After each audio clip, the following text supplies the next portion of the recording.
day! Another mini vlog! So today is the day na dineliver ng aking bagong TV.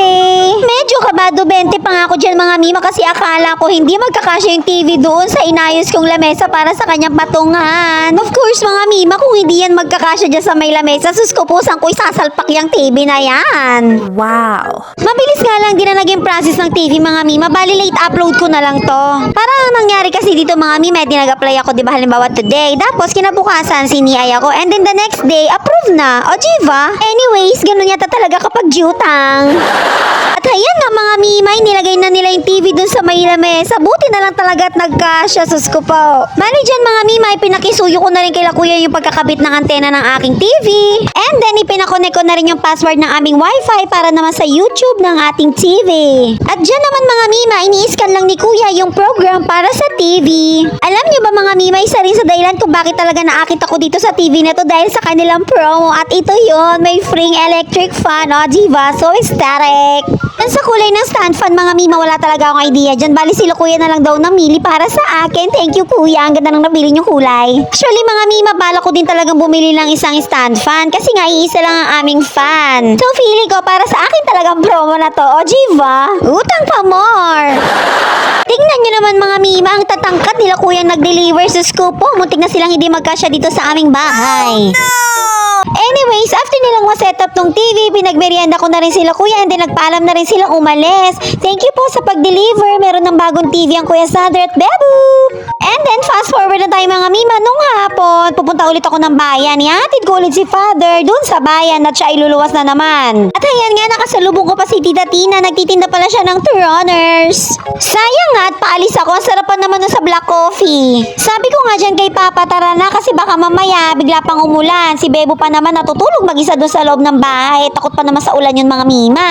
Sinisilip-silip naman siya ng aking mga biyanan habang siya ay natutulog doon sa aming bahay. Pero syempre kapag talaga lumakas ang ulan ay talagang matatakot at magigising yun. Naligo na nga rin ako niyan mga mima. Time check niyan, it's 4 p.m. Naligo na talaga ako para mamaya pag uwi ko, mag-aalaga na lang ako ng Bebo, o diba? Medyo pagod na nga ang katawang lupa ko niyan mga mima, sus ko po. Kasi di ba nga mag-birthday si Mother? Ayun, nag-agiw-agiw ako doon sa bahay nila kanina.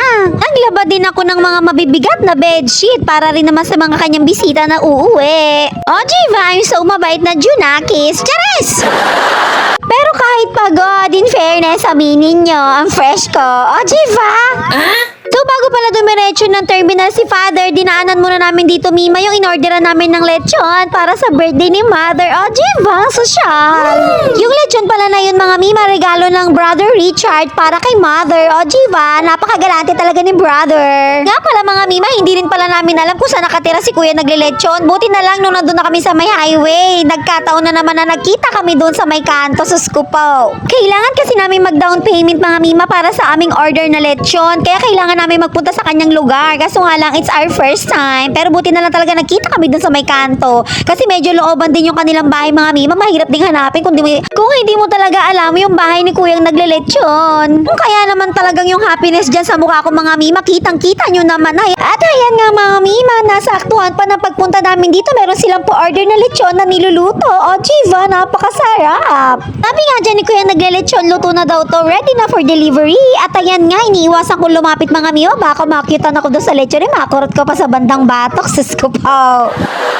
Yang ganyang kalaking lechon nga daw mga mima, nagkakahalaga daw yan ng 7.5. Kung sa bigat naman mga mima, it's 25 kilos daw sabi ni kuya. Yung pina-order naman ni Mother mga mima, nagkakahalaga naman yun ng 10k. Pero dahil mabait si kuya, Diyos ko po, nagbigay siya sa akin ng discount, ginawa niya na lang na 9.5. Tapos yung bigat mga mima, naglalaro siya ng 30 to 35 kilos. Including na nga din daw dun mga mima, yung napakasarap nilang sarsa at napakasarap na dinuguan. I'm so excited, lalo na sa dinuguan. So dyan nga mga mima, naghihintay lang kami ng resibo para doon sa may dadaw namin 5,000. Napaka good vibes kang umorder dito kay la kuya mga mima. Wala lang, parang nararadar ko lang din talaga na mabait si kuyang naglelechon. At kung masarap ngang siyang tunay ang lechon ni kuya mga mima, ay talagang i-recommend ko rin siya sa inyo. Tilalagay ko sa comment section ng kanyang Facebook account. And ayan na nga, binibigay ni Father ang down payment ng 5,000 at ibinigay naman din sa kanyang resibo. Syempre katunayan yan, o diba? So ayun lang kuya, thank you sa pag-avail ng aming order. And then, umalis na rin kami mga mima kasi nga ito si Papa nagmamadali na rin siya niyan kasi anong oras na sus ko po. Uwi pa siya ng Maynila, mag-aalas 5 na yata niyan. Hindi rin naman nagtagal mga mima, nakarating din kami agad dito sa may terminal ng minibus. Diyan sasakay si Father papunta ng Cabanatuan. At ako naman, sumakay na rin ako dito sa aming tricycle para naman magpunta rin ako doon sa bayaran ng kuryente at nagpapabayad din si Mother. At ito na nga, nandito na ako, pass forward. Buti nga't umabot ako mga mima kasi pa-closing time na rin sila niyan. Pero ang kagandahan naman dito, walang pila, napakalamig pa sa loob kasi ilan lang kaming pirasong tao dyan. At dahil nga may ginagawa pag saglit ang teller at wala rin namang katao-tao dyan, ayan, makapalamukha natin, nag-video muna ako. Plus, kilala ko pa si Kuyang Guard. O, Jiva? Si Kuyang Guard kasi mga mima, dati naman siyang guard sa Emily Villiers, kaya kilala ko siya. Kainaman din palang magbayad ng ganitong oras. Ano mga mima, bukod sa wala nang tao eh. Sobrang lamig pa dito sa loob. Mabilis lang din pala magbayad ng kuryente dito mga mima. Pagkaabot ko nga ng kanina ng aking bayad, nandiyan agad maya-maya ang aking resibo. Pagkakuha ko nga dito sa sukli ko mga mima, dumiretso na rin ako agad-agad doon sa may palengke kasi meron akong bibili doon na ilang piraso. So first stop ko nga dito sa palengke, dito sa butika, nagpapabili si Mother ng kanyang panindang diaper and then konting gamot na rin. Sobrang haba na rin pala talaga ng aking buhok ano mga mima at sobrang dry na rin tignan. Sus ko po, kapag ako na bad trip dyan, ipapaiksiyan ko talaga yan. After sa butika, dumaan naman ako dito sa bilihan ng itlog mga mima. Sa akin ito, wala na kasi akong panindang itlog. Diyos ko po. I mean, meron pa naman akong kaunting paninda doon sa aking mini store. Kaso nga lang, mukhang ito na ang aking market day. So next week na ulit siguro ako mamamalengke. Kaya bumili na ako ngayon ng eggy. And then, bumili rin pala ako ng french fries. Actually, pinabilihan ni Father para sa aking dalawang junakis. Dumaan pala ulit ako dito sa bilihan ng buns mga mima. Kasi nga, si Kuya Sander ubos ng kanyang stock na buns. Sa umaga naman kasi talaga mima, ito lang talagang binibreakfast ng Kuya Sander. Kaya hayan, kailangan may stock ako niyan. At syempre, kailangan din nating bumili ng palaman sa ating buns. Kaso nga lang, wala naman na yung binibili ko dito na patty. Sus ko po, ayoko na mag-try ng iba kasi yung iba tinry ko, di naman masarap. Yun pa rin talagang the best. So, umuwi na lang ako. Pwede naman magpalaman ng itlog doon. O, Jiva? Yes! At dahil sinabi ko nga na ito na siguro ang aking market day, dumaan talaga ako dito sa grocery store para bumili ng aking konting panabit. Konti lang din talaga yung pinamili ko mga mima kasi parang kapapalagi ko lang din 3 days ago. And super fast forward na naman tayo mga mima. Dinner time na nga. So napagkasundoan namin ng Kuya Sander na magpo-food trip na lang kami ng Pansit Canton and then itong sandwich at ng super madaming fries. Wow!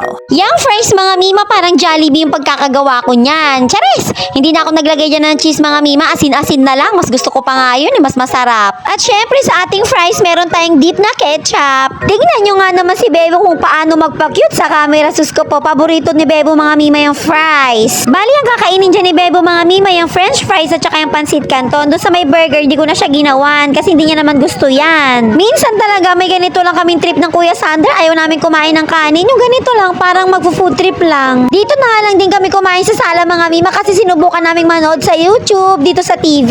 So ayun, all goods naman siya. Buti na lang nakisama yung signal so hindi siya pahinto-hinto. Kaso naman ito si Bebo sus ko po doon pa rin siya sa cellphone talaga nakafocus. Ano ba naman yan Bebo? Dapat nga mga mima, yung burger at fries lang ang iluluto ko. Kaso nag-request si Kuya Sander na magluto daw ako ng Pansit Canton. Kaya ayun, nilutuan ko na lang siya ng 2 pack ng Pansit Canton Calamansi. Kung kaya naman busog-lusog na naman ang mga person. So that's it mga mima bells ko for today's mini vlog. Thank you for watching. Bye-bye!